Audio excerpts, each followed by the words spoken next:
نەوتی هەرێمی کوردستان لە نێوان دانپێدانانی نێودەوڵەتی و ڕەتکردنەوەی بەغداد. جارێکی دیکە لە بەغداوە زەنگی هۆشداری بۆ نەوتی هەرێمی کوردستان لێدرا. وەزیری نەوتی عێراق هێرش دەکاتە سەر شێوازی ئیدارەدانی مەلەفی نەوتی هەرێمی کوردستان. حکوومەتی هەرێمیش ناڕاستە و خۆ بە راپۆرتێکی کۆمپانیای دیلۆیت وەڵامی دەداتەوە. بە گوێرەی راپۆرتێکی کۆمپانیای دیلۆیت بۆ وردبینی سربەخۆی کەرتی نەوت و گاز لە هەرێمی کوردستان، کۆی نەوتی بەرهەمێنرا و فرۆشرا و داهاتی بۆ هەرێمی کوردستان بۆ نۆمانگی ساڵی 2020 بڵاو کرایەوە. بە گوێرەی راپۆرتەکەی دیلۆیت هەرێمی کوردستان لەو نۆمانگەدا 124 ملیۆن و 798 هەزار و 921 بەرمیل نەوتی بەرهەمێناوە. لەو ڕێژەیەش 118 ملیۆن و 720 هەزار و 827 بەرمیلی لە ڕێگەی بۆریەوە هەناردەی بازاڕەکانی جیهان کردووە. کۆی گشتی داهاتی نەوتی فرۆشراوی هەرێمی کوردستان لە ماوەی ئەو نۆمانگەدا 3 ملیار و 176 ملیۆن و 136 هەزار و 721 دۆلار بووە. دوای دەرکردنی پارەی حەقدەستی کۆمپانیاکانی نەوت و تێچوەکانی دیکە، ئەوەی کە بۆ خەزانەی حکوومەتی هەرێمی کوردستان ماوەتەوە 1 ملیار و 831 ملیۆن و 781 هەزار و 964 دۆلار بووە. واتە نزیکەی نیوەی داهاتی نەوتی هەرێمی کوردستان دراوەتە ئەو کۆمپانیایانەی لە کەرتی نەوتی هەرێمی کوردستاندا کار دەکەن.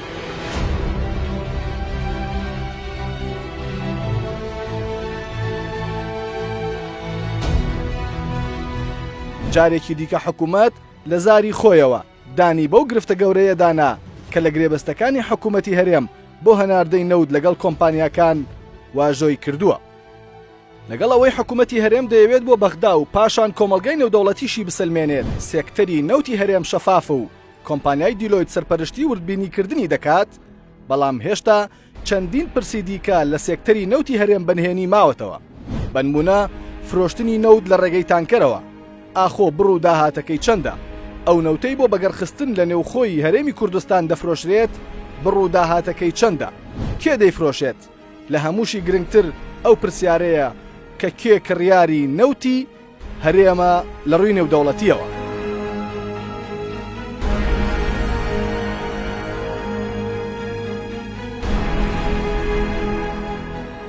نوێترین چاپێکەوتنی ئەحسان عەبدولجەبار وەزیری نەوتی حکوومەتی عێراق دەشێ وەڵامێکی گرنگی زۆرێک لە پرسیارەکان و تەنانەت راپۆرتەکەی دیلۆتیش بداتەوە. وەزیری نەوتی عێراق لەبارەی ئەو وڵاتانەی نەوتی عێراق دەکڕن بە ئاشکرا ڕایگەیان. لە سەدا هەفتای کڕیارانی نەوتی عێراق وڵاتانی ئاسیا و ڕۆژهەڵاتی ناوەڕاستن وەک چین و هندستان. ئەحسان عەبدولجەبار نیگەرانی خۆی لە فرۆشتنی نەوتی هەرێم نەشاردەوە وتی هەرێمی کوردستان نەوت بە دراوسەی دراوسەکانمان دەفرۆشێت بێ ئەوەی ناوی هیچ وڵاتێک ئاشکرا بکات. لە ماوەی ڕابردوودا دەنگۆی فرۆشتنی نەوتی هەرێمی کوردستان بە ئیسرائیل مژارێکی گەرمی شەقامی سیاسی عێراق بوو.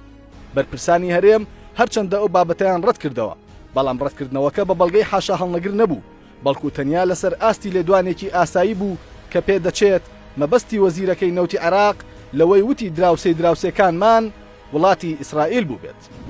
هاوشێوەی زۆرێک لە شارەزایانی نەوت و تەنانەت بەرپرسانی حکوومەتی هەرێم وەزیری نەوتی عێراق ڕەخنە لە شێوازی بەرهەمێنانی نەوتی هەرێم دەگرێت و دەڵێت تێچووی بەرهەمێنانی هەر بەرمیلێک لە نەوتی هەرێم 20 دۆلارە. ئەگەر تەماشای راپۆرتەکەی دیلۆت بکەین، داهاتی هەر بەرمیلێک نەوتی هەرێم بۆ چارەکی دووەمی ساڵی 2020 بریتی بۆ لە 15 دۆلار. بەو پێ بێت حکوومەتی هەرێم لە هەر بەرمیلێکدا 5 دۆلاری دیکەی خستوەتە سەر و نەک قازانجی نەکردووە، بەڵکو پارەشی داوە بۆ ئەوەی نەوت بفرۆشێت.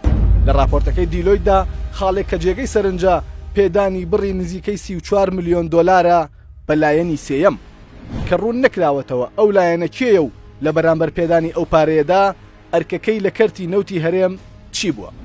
وەزیری نەوتی عێراق لە چاپێکەوتنەکەیدا بەڕوونی درکاندی لە هەرێمی کوردستان بەڕێوەبردننی سامانی نەوت ناچێتە بەرژەوەندی گشتیەوە.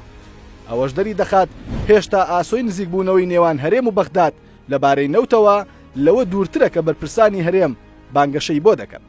هەریەکە لە عەلی حەمەد ساڵح و کاروانگەزنەی ئەندامانی پەرلەمانی کوردستان هەرزوو ڕخنەی توندیان ئاڕاستی راپۆرتەکەی دیلۆیت کردو بە ناڕاست و شۆگێنەر ناویان برد بەهۆی ئەو داتە و ژمارانەی کە لە راپۆرتەکەدا هاتووە.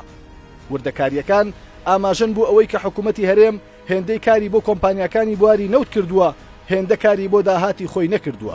بۆیە دوای فرۆشتنی نەوت و ڕاگەاندنی ئابووری سربەخۆ، ئێستا زیاد لە 28 ملیار دلار قەرزارە و توانای پێدانی موچە و شایستەی فەرمانبەران و بەڕێوەبردننی حکوومەتی نەماوە بە شێوەیەکی باش و خزمەتگوزار.